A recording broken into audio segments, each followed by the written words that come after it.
ദൈവത്തിരുനാമത്തിന് മഹത്വം. സ്വർഗത്തിന്റെ പ്ലാനിലെ വലിയൊരു ബിൽഡിംഗ് കൺസ്ട്രക്ഷൻ നടന്നു. പഴയ നിയമത്തിലെ യെരുശലേം ദേവാലയത്തിനെ പറ്റിയിട്ടാണ് ഞാൻ പറയുന്നത്. നമുക്ക് എല്ലാവർക്കും അറിയാം, ജ്ഞാനിയായ ശലോമോനാണ് അത് പണി കഴിപ്പിച്ചത്. ഏറ്റവും മഹത്വവും ഏറ്റവും സമൃദ്ധവുമായിരുന്നു ആ സൃഷ്ടി. അത്ര എക്സ്പെൻസീവ് ആയിട്ടുള്ള സാധനങ്ങൾ അതിനകത്ത് യൂസ് ചെയ്തത് മുഴുവൻ ദേവദാരു പോലത്തെ വൃക്ഷങ്ങള്, സ്പെഷ്യലായിട്ട് യൂസ് ചെയ്യുന്ന കല്ലുകള്, രത്നങ്ങള്, സ്വർണം കൊണ്ടൊക്കെ അത് പണിതത്. 1 രാജാക്കന്മാരുടെ പുസ്തകം 6-ാമത്തെ അധ്യായം 7-ാമത്തെ തിരുവചനത്തിൽ ഇപ്രകാരം പറയുന്നു: ചെത്തി മിനുക്കിയ കല്ലുകൾ കൊണ്ട് മാത്രമാണ് ദേവാലയം പണിതത്. അവിടെ ഒരു ഉളിയുടെയോ കൊത്തുവടിയുടെയോ ഇരുമ്പ് ആയുധങ്ങളുടെയോ ശബ്ദം കേൾക്കുമാറായതുമില്ല. നമുക്കറിയാം, നമ്മുടെ നാട്ടിലെ ഒരു കൺസ്ട്രക്ഷൻ സൈറ്റ് ഒന്ന് ആലോചിച്ച് നോക്കിയേ, എന്തൊക്കെ സൗണ്ടുകൾ അവിടെ ഉണ്ടാവും. നമുക്ക് അങ്ങോട്ടും ഇങ്ങോട്ടും സംസാരിക്കുന്ന പോലും കറക്റ്റായിട്ട് കേൾക്കാൻ പറ്റില്ല. ടൈല് കട്ട് ചെയ്യുന്നതിന്റെ സൗണ്ട്, വുഡൻ വർക്ക്സിന്റെ സൗണ്ട്, കമ്പി വിളയ്ക്കുന്ന സൗണ്ട്, അങ്ങനെയായിട്ട് ഒത്തിരി ശബ്ദമായിരിക്കും ഒരു കൺസ്ട്രക്ഷൻ സൈറ്റ് എന്ന് പറയുന്നത്. പണ്ടത്തെ കാലമായിരിക്കുമ്പോൾ കംപ്ലീറ്റ് ഹാൻഡ് വർക്കും ആയിരിക്കും.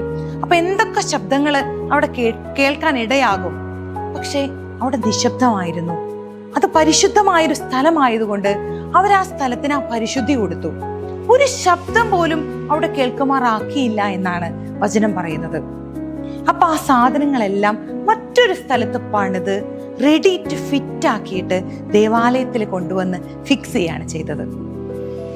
ഇതേപോലെയാണ് നമ്മുടെ ജീവിതവും. നമ്മുടെ യാത്ര എങ്ങോട്ടാ? സ്വർഗീയമായ യെരുശലേമിലേക്കാ നമ്മൾ യാത്ര ചെയ്തുകൊണ്ടിരിക്കുന്നത്. നമ്മളെല്ലാം ജീവനുള്ള കല്ലുകളാണ്. നമ്മൾ ഇപ്പോൾ അനുഭവിച്ചുകൊണ്ടിരിക്കുന്ന എല്ലാ പ്രയാസങ്ങളും, എല്ലാ വേദനകളും, എല്ലാ കണ്ണുനീരും, എല്ലാ അപമാനവും ദൈവം നമ്മെ ഉളികൊണ്ട് ചെത്തി മിനുക്കുന്നതാണ്. നമ്മുടെ കല്ല് എന്ന് പറയുന്നത് റെഡി ടു ഫിറ്റ് ആക്കിക്കൊണ്ടിരിക്കുകയാണ്.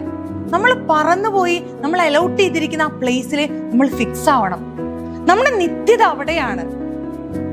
നമ്മുടെ ഏറ്റവും വലിയ സന്തോഷം എന്താ? സ്വർഗീയ യെരുശലേം നമുക്ക് വേണ്ടി കാത്തിരിക്കുകയാണ്. നമ്മൾ ഓടിച്ചെന്ന് അവിടെ ഒട്ടി നിൽക്കണം. വചനം പറയുന്ന പോലെ ചെത്തി മിനുക്കിയ കല്ലുകൾക്ക് മാത്രമാണ് സ്വർഗത്തിൽ സ്ഥാനം. ചെത്താത്ത ഒരു കല്ല് പോലും സ്വർഗത്തിലേക്ക് പറന്നു പോവുകയില്ല. നമ്മൾ റെഡി ടു ഫിറ്റ് ആയിക്കൊണ്ടിരിക്കുകയാണ്.